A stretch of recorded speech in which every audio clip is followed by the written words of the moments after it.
Bonjour, j'espère que vous allez bien. On est dans notre deuxième partie de la vidéo dont le thème est le blanchissement des dents. Dans cette deuxième partie, on va voir ce qu'il faut faire avant de blanchir ses dents, les conséquences, ainsi que les recommandations, ce qui est recommandé après cette procédure.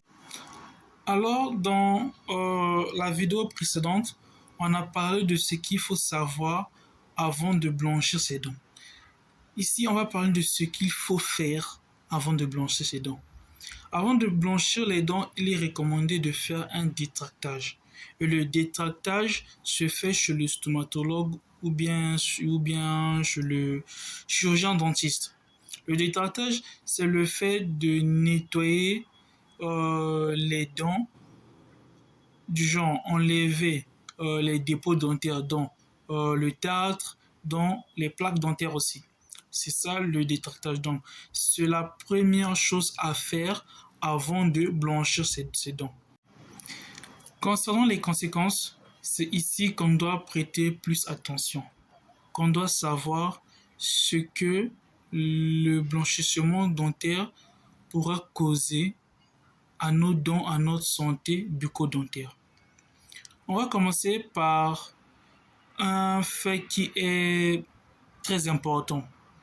Lorsqu'on blanchit les dents perdent certaines substances chimiques qui sont très nécessaires, notamment le fluor, le calcium. Le plus important ici, on va plus parler du fluor. Le fluor, c'est un élément chimique qui augmente la résistance de la dent contre les caries dentaires, qui inhibe la déminéralisation de la dent et qui augmente ou soit qui favorise la minéralisation de la dent.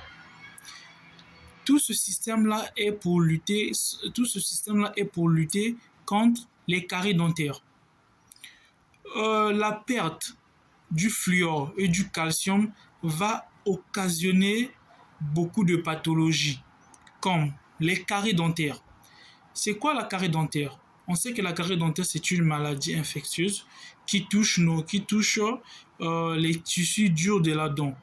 Donc, qui se manifeste par commençons par l'émail, ensuite la dentine qui est aussi un tissu dur de la dent. Donc, la perte du fluor va favoriser les caries dentaires, vu que lorsqu'on a plus de fluor, on a une déminéralisation. Et la déminéralisation donne plus de force aux acides sécrétés par les micro-organismes afin de mieux détruire le tissu de la dent. Donc, blanchissement dentaire égale à favoriser les caries dentaires. En dehors des caries dentaires, on a l'hypersensibilité dentaire.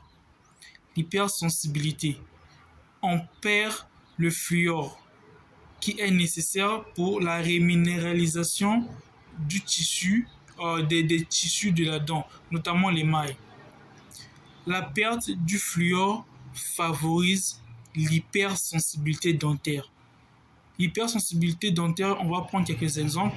Une personne qui prend l'eau froide ou soit l'eau chaude, même si cette personne n'a pas de carie dentaire, en consommant des produits froids, chauds, glacés, bon, on ne dira pas glacés, comme salés ou sucrés, cette personne aura mal à la dent ou soit à un groupe de dents fera mal. Pourquoi? Parce qu'il y a une hypersensibilité qui est occasionnée, qui est causée par la perte du fluor. Donc, on doit retenir que après le blanchissement des dents, on doit s'attendre à des caries dentaires et on doit s'attendre à une hypersensibilité. Mais ça ne se passe pas ainsi chez tout le monde. Chaque personne a son organisme et l'organisme de chaque personne sait comment s'adapter au changement. Mais ne vous inquiétez pas, il y a toujours des solutions pour cela. Raison pourquoi on va parler des recommandations, ce qu'il faut faire après avoir blanchi ses dents. Alors, ce qu'il faut faire, c'est quoi? C'est d'abord la reminéralisation des tissus de l'émail, de la dent plutôt, notamment l'émail en premier. Reminéraliser, ça veut dire quoi? Lors de la procédure de blanchissement des dents, on a perdu le fluor et le calcium. Donc, on doit procéder à la reminéraliser l'émail, notamment en donnant à l'émail le fluor et le calcium qui va nous protéger nos dents contre les caries dentaires, contre des facteurs qui vont favoriser les caries dentaires, l'hypersensibilité. Après la reminéralisation, la personne doit très bien prendre soin de sa santé bucco-dentaire, notamment se brosser la bouche 2 fois le jour, le matin, le soir avant de dormir et peut-être dans la journée après avoir consommé des produits peut-être trop sucrés ou soit après avoir beaucoup consommé. On comprend. Ensuite, si la personne fume, la personne sera dans l'obligation de se brosser après avoir fumé parce qu'il faut prendre soin du blanchissement des dents. Des dents qui viennent d'être blanchies, il faut prendre soin de ces dents-là. Donc, si une personne qui fume et blanchit ses dents, ça veut dire que cette personne-là aura la volonté de se brosser toutefois après avoir fumé. Ce qui n'est pas vraiment, comment on peut dire ça, ce qui n'est pas vraiment évident que la personne puisse faire ça. Parce qu'au début, la personne peut fumer, il fume. Le premier jour, il fume, il part, il finit de fumer, il part se brosser, il finit de fumer, il part se brosser. Mais après une semaine, est-ce que la personne aura toujours plutôt la même volonté pour le faire? On ne pense pas. Donc, il faudrait peut-être diminuer considérablement son rythme de fumer ou soit ne pas blanchir les dents.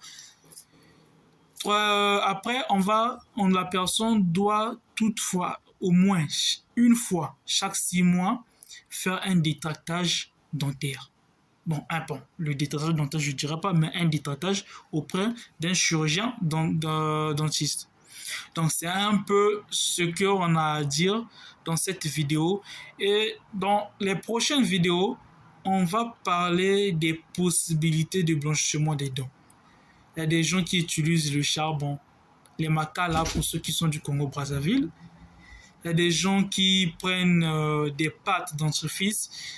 Bon, où on dit que ces pâtes dentifrice-là sont pour blanchir les dents. Bon, chacun a sa façon de voir les choses. Il y a des appareils actuellement.